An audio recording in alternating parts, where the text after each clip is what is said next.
सम्मेलन हो रहा है, कौन सी जगह हो रहा है?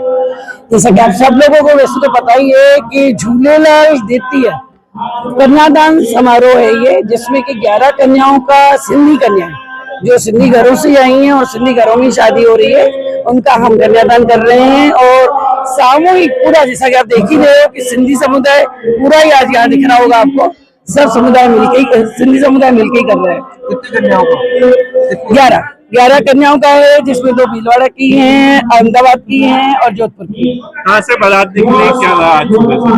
और ये रहा कि सुबह जैसे कि हमने दुल्हनों को कहा था तो वो 8 बजे यहाँ पे पहुंच गई थी। दुल्हनों को लेके जिन की भी सिंधी लेडीज क्लब से या जिनकी भी ड्यूटी लगाई गई थी, उन्होंने दुल्हनों को लेके जो भी रिचुअल्स या जो भी रीति रिवाज उनके हैं वो कंप्लीट किए।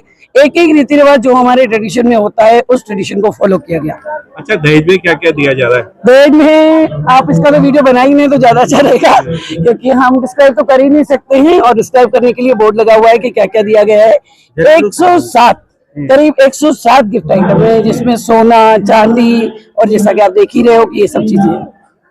मतलब एक कन्या को अगर घर भी सोचे बचाने का तो एवरीथिंग यहाँ पे ऐसी है कि हो सकता है। मैं तो ये चाहूंगी कि नेक्स्ट कन्यादान में कोई हमको घर या फ्लैट भी दे दे। नेक्स्ट कन्यादान में घर या फ्लैट की अपील कर रही हूँ ईशावकाश कृष्णानी। सम्मेलन हो रहा है, क्या है? देखो, सबसे पहले तो मैं ये कहूंगा कि ये जो सारा जो कार्यक्रम आयोजित हो रहा है वो स्वामी हृदयाराम जी की प्रेरणा से हो रहा है। स्वामी जी हमेशा कहा करते थे कि यदि आपने पढ़ाई करने का, यदि आपने विवाह कराया तो आपके घर में सुख समृद्धि आ रही है। मैं आपको बताऊं कि जितना अपनी बेटी की शादी में जितना मजा नहीं आता है, उसे कई गुना ज्यादा मजा हम लोगों के, जितनी भी समिति के लोग हैं, ज्यादा ले रहे हैं।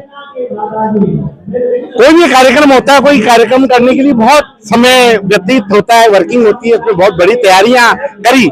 एक घर में शादी होती है तो आप जानते हैं कि कितनी ज्यादा व्यवस्थाएं करनी पड़ती है। ये झूलेलाल जी का जो सामूहिक कन्यादान का जो समारोह है, इस समारोह के अंदर 11 कन्याओं की हम लोग विवाह कर रहे हैं। ये हमारा दूसरा वर्ष है और समाज ने भरपूर दिया। समाज में जो 7 समुंदर पार बैठे हैं, इनको भी चिंता है कि समाज की, हमारी बच्चियों की किस तरीके से शादी हो। इसमें हमने अमीर और गरीब का कोई भेदभाव नहीं रखा कि अमीर की शादी करनी है, गरीब की शादी करनी है। हमने कहा जो शादी करेगा उसको अंदर करना है। आपको जानते हो कि आज की तारीख में मध्यम परिवारों में शादी करना कितना मुश्किल है, कितने कर्जे लेने पड़ते हैं, उसके बाद में शादियां होती हैं। तो ये सारी उन सब चीजों को, शादियों को लेकर हमने इस आयोजन का किया। सुबह से लेकर यहाँ पर वेदी का आयोजन, अभी फेरों का कार्यक्रम आयोजित हुआ, शाम को आशीर्वाद समारोह आयोजित होगा। और ये सब जो कार्यक्रम हैं, इन सब कार्यक्रमों में विधि विधान से सारे कार्यक्रम हो रहे हैं। किसी भी कार्यक्रम में जल्दबाजी नहीं है। और सबसे बड़ी चीज है अपने संत महात्माओं का आशीर्वाद है। उन्हीं के आशीर्वाद, उन्हीं के प्रताप से इन सारे कार्यक्रम को आयोजित करते हैं। बाकी कहते हैं कि सामूहिक सम्मेलन होते हैं, हम सामूहिक कन्यादान, सामूहिक वैवाहिक सम्मेलन नहीं कर रहे हैं, इसके अंदर कन्यादान समारोह कर रहे हैं। और समारोह का मतलब होता है कि जिसको धूमधाम से माना जाए, जिसको अच्छे ढंग से मनाया जाए। शहनाइयां बज रही है, ढोल बज रहे हैं, घोड़ियों पे वर नाच रहे हैं।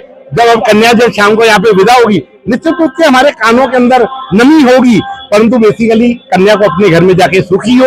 उनके लिए भी हमने ध्यान रखा है कि सिलाई की मशीन और ब्यूटी पार्लर का सामान दे रहे हैं, जिससे वो आने वाले समय के अंदर वो बच्चे जाकर यदि अपने पैरों पे खड़ा होना चाहते हैं, क्योंकि एक व्यक्ति से घर नहीं चल पाता है, चलने के लिए कई सारी व्यवस्थाएं रहती है। तो उन सब चीजों को चलाने के लिए उसको आगे परिवार को बहुत अच्छे ढंग से चलाए, उसकी हम लोगों ने कामना की, उनको सामान दिया। आज नहीं, इसके अंदर राज्य भर से जोड़े आए हैं, उसके अलावा राज्य के बाहर से भी जोड़ा है। हमने किसी तरीके व्हाट्सएप की दुनिया के अंदर ये सब चीज है, अब जैसे लोग जो सोशल मीडिया में काम करते हैं, उन्होंने जिस तरीके से उसको पूरा देश दुनिया में पहुंचाया, उसकी वजह से ये हम कामयाबी है। उसके लिए मैं मीडिया आप लोगों को भी बहुत ज्यादा धन्यवाद देना चाहूँ।